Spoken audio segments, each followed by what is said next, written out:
तुम्ही पाहत आहात MCN न्यूज मराठी।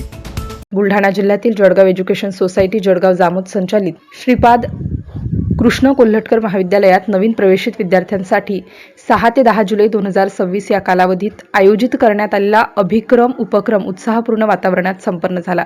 विद्यार्थ्यांना महाविद्यालयीन वातावरणाशी परिचय करून देणे, नवीन राष्ट्रीय शैक्षणिक धोरण NEP 2020 समजावून सांगणे, विषय निवडीस मार्गदर्शन करणे तसेच महाविद्यालयातील विविध शैक्षणिक व प्रशासकीय सुविधांची माहिती देणे हा या उपक्रमाचा मुख्य उद्देश होता।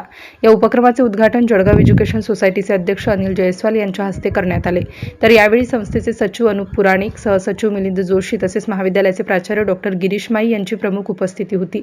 या कार्यक्रमाचे प्रास्ताविक कार्यक्रम समन्वयक तथा राज्यशास्त्र विभाग प्रमुख प्राध्यापक डॉक्टर निलेश निंबाळकर यांनी केले। यामध्ये मेजर मायनर अभ्यासक्रम, कौशल्यवर्धक व मूल्यवर्धित अभ्यासक्रम, मल्टी डिसिप्लिनरी शिक्षण, इंटर्नशिप तसेच अकादमिक बँक ऑफ क्रेडिट याविषयी सविस्तर मार्गदर्शन करण्यात आले। MCN न्यूज मराठीकरिता दिलीप इंगळे, जळगाव।